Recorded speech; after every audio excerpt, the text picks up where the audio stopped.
Hey, everybody, Off the Mic Sports Network here. Another edition of Off the Top Rope. Some leftover odds and ends here from Dynamite because believe me when I tell you, this was an eventful show for all the wrong reasons.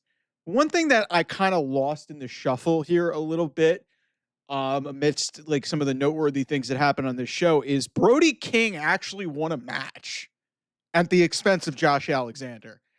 And I've seen a lot of, conjecture within social media, some of it with the AEW sickos, some of it with the, tribalists on the WWE side. Listen, I think Josh Alexander is an extremely talented wrestler. I basically liken him to, I'm not going to disrespect Kurt Angle, but he's kind of like Canadian Kurt Angle light because he's got the ankle lock, he's got the singlet, he's got the headgear and stuff. So it's kind of loose Kurt Angle. And, I didn't see a lot of his promo work, but I liked what he did in TNA.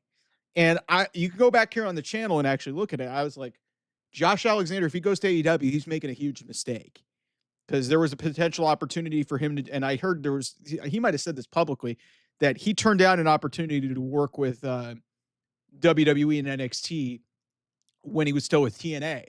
And I felt that was a huge missed opportunity because his former partner in crime in the North, Ethan Page, is actually doing pretty damn well for himself in NXT, and that would have been a natural, thing.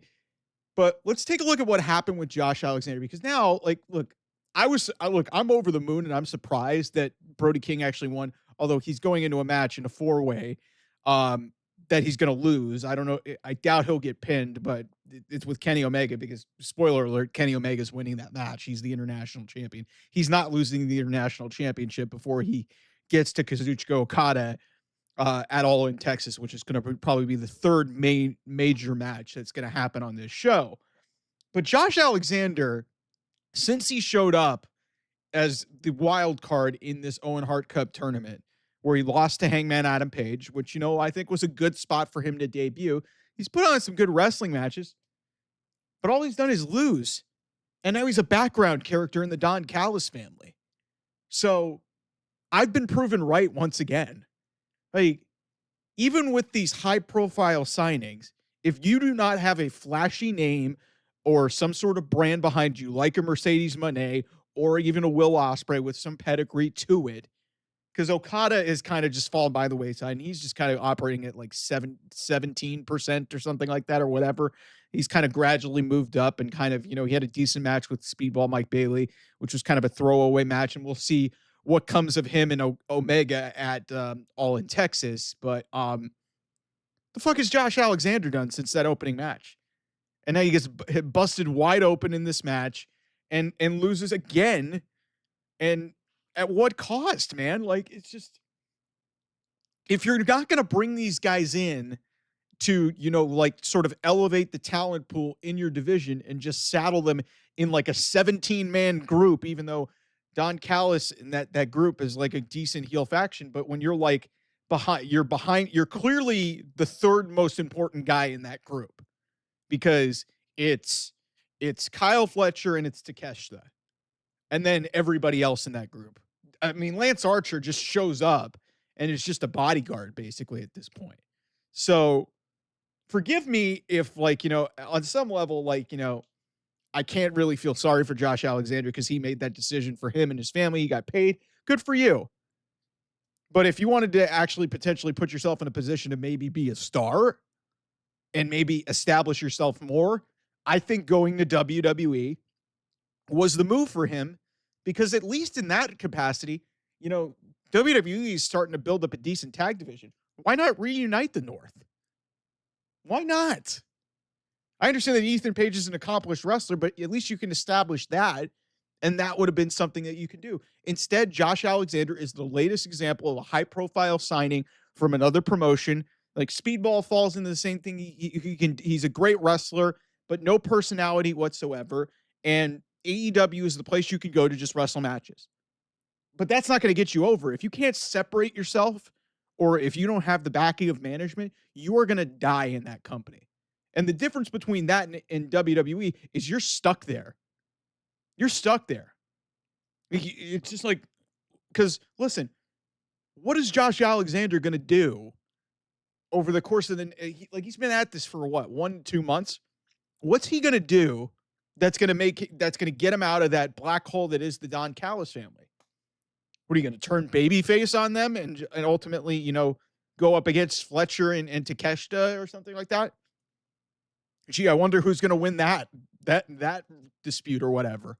It's clear that Takeshita and Fletcher are on a different level in this group. He's just and then you add in Roppongi Vice and Rocky like he's just another guy. He's just blending in with the furniture.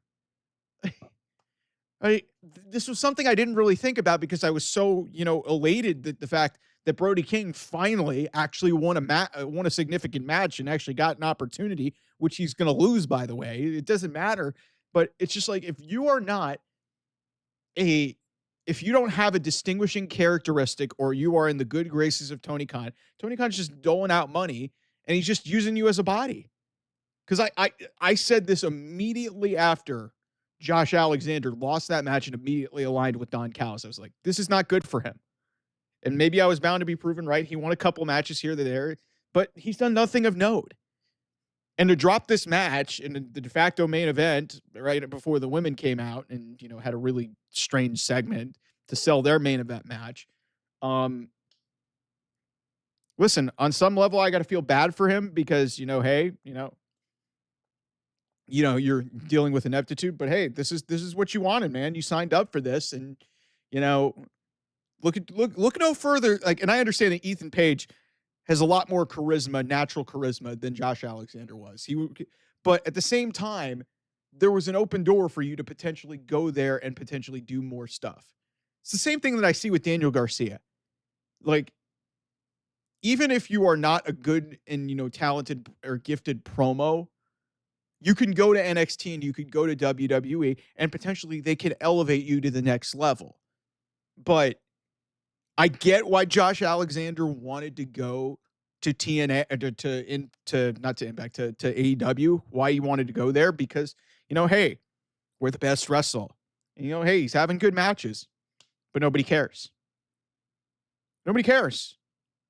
And listen, if you want to get paid and you want to go just wrestle or you don't really want to give a shit and just go at half speed, go to AEW. If you want to go try and be great or try and develop skills and maybe, improve yourself, you go to WWE. And some people will hate on me for saying that, but it's just like all I could think about in the last day since I was thinking about this at night and I got to piece together and think about some of the other things that happened outside of, the disaster that was this show. I'm just thinking to myself, God, Josh Alexander's been there, 1-2 months? He already feels like a background character. He doesn't even feel like a big deal. This guy was brought in as a wild card and immediately lost his first match, gets saddled in a faction where there's about 17 other people in there, and he's just blended in with the furniture. He's just a guy. He's just a guy. It's sad, honestly, because it's just it's the latest example of, a high-profile signing that you get gifted, former high-profile TNA world champion that you just, let go through your fingertips. And, he was actually decently entertaining in TNA. Doesn't even feel like anything close to that in AEW. Some of that's booking. Some of that's hey, it's just who he is. So